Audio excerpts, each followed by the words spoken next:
I have a confession to make. This is difficult for me to say to strangers because some of my friends have mocked me for this. My parents have told me I lose respect because of it, but here it goes. I like pineapple on pizza. No, seriously. That combination of savory and sweet really does something to my taste buds. The pineapple on pizza debate has recently raged across the internet. Some people have really strong opinions, dubbing those on the other side of the fence as tasteless.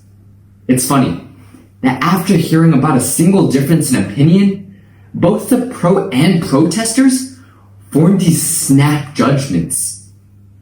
And this concept, unfortunately, isn't just stuck inside of the pizza box. The notion of forming complicated opinions based on only small snippets of information has permeated our modern society. Of course, some snap judgments can be both necessary and accurate, but as Penn State University alarmingly reported, we are terrible when making quick decisions about groups of people with whom we are unfamiliar. As sociologist and best-selling author Malcolm Gladwell said, if we're to improve the quality of decisions we make, we need to understand the mysterious nature of our snap judgments. So today, we're going to cut 3 different slices of this pizza in front of us. First, we'll bite into the reasons why so many of us form these snap judgments. Then, we'll get a taste for the harms of doing so before finally digging into some in-depth solutions. Because some people are just too judgmental. I can tell just by looking at them. Well, where does pineapple pizza come from? We can trace it back to around 60 years ago to a pizza maker named Sam Panopoulos. That's right, we can blame the Greeks. However, the reasons for why we form snap judgments are a little more in-depth and harder to pin down. So we'll look at both their psychological and societal roots. First, we've evolved to naturally form fast opinions. As the University of California quantified in 2016, we're exposed to around 34 gigabytes of information every single day. We have to filter through this flood of facts. So we've learned to create quick judgments. In fact, we've gotten so good at this that psychology journalist Simon McKean says it now only takes us 1/10 of a second to judge somebody. But how long does it take to reverse a bad first impression? Well, Harvard sociologists discovered that it will take 8 subsequent positive encounters to do so. But how many of us interact with people we initially disliked 8 more times? And how many people can we really say we've had 8 positive interactions with in a row?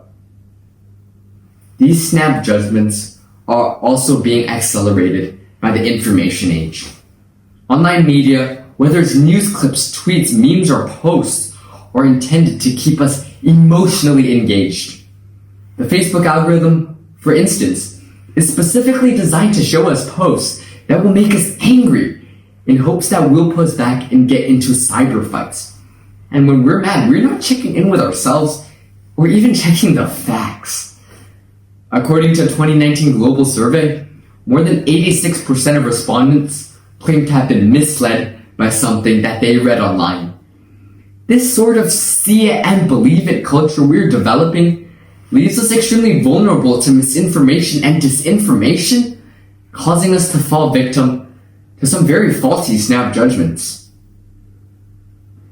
And if you hate pineapple pizza, I have some good news. You've got a powerful friend in the president of Iceland. He drew fire for considering a law that would ban it, based on his nuanced opinion that, well, it was gross. While he dealt with some backlash, the harms of letting these snap judgments run rampant are far more extreme.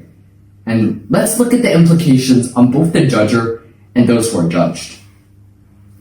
Firstly, excessive judgments creates habits of harmful and toxic behavior. When we train a critical eye to find faults with others, we're also redirecting some of that vitriol back onto ourselves. We become more aware of our own imperfections, insecurities, and inabilities, creating a vicious cycle of shame and sadness. Ultimately, excessive judgments make us less intellectually curious and can cause us to lose valuable relationships. And you may ask, then why do we do this? Well, making snap judgments takes no effort. They merely require taking pre-existing biases and stereotypes and sticking it onto somebody else. Think of real-life judges for a minute. It's their job to assess whether a defendant is likely to reoffend or whether they're deserving of bail. But the book Talking to Strangers reported that they are 25% worse than a random computer at making snap judgments. More alarmingly, these malformed opinions can lead to real-life violence. About 5 months after the breakout of COVID-19, Jonathan Mock, a 23-year-old Asian student studying at University College London, walked near a busy underground station. He overheard two teenagers talking about the coronavirus, and he turned around instinctively when one of them shouted, and I paraphrase, "Don't you dare look at me, you Chinese scum!" before punching Mock in the face twice.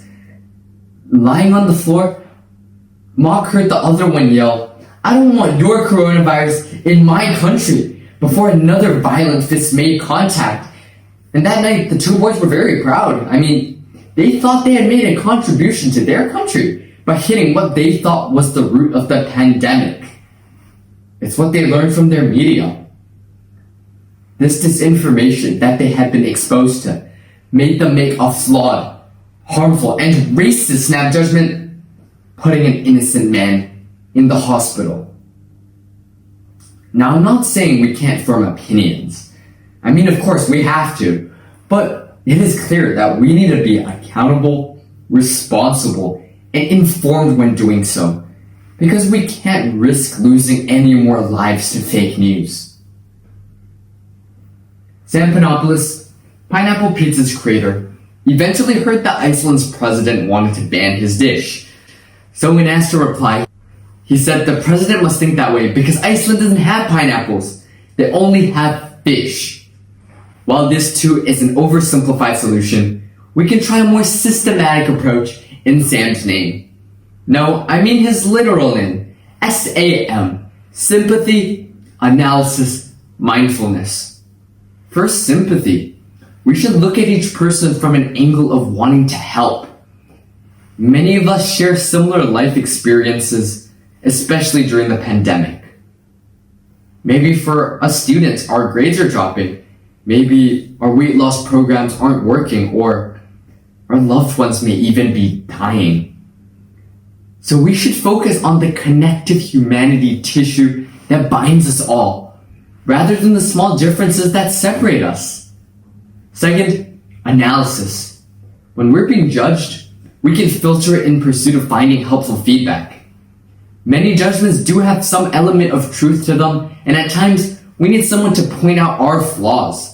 And we embrace the growth mindset and fix them, we become the better person. And finally, mindfulness. We have to be aware of when we are judging. Although Instagram is riddled with people projecting opinions from poor snap judgments, I do like scrolling through it.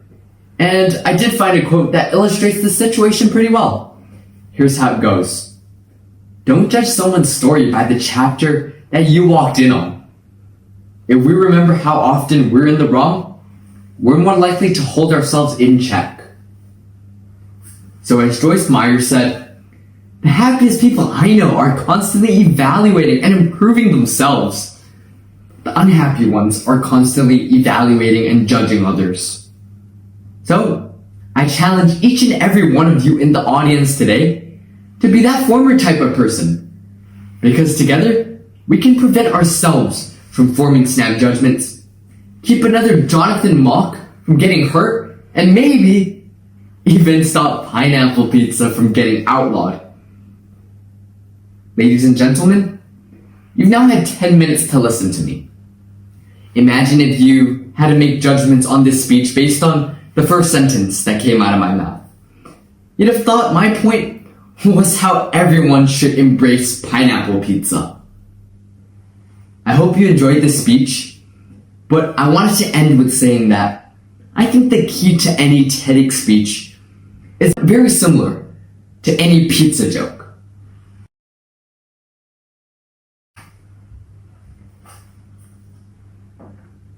It's all about the delivery.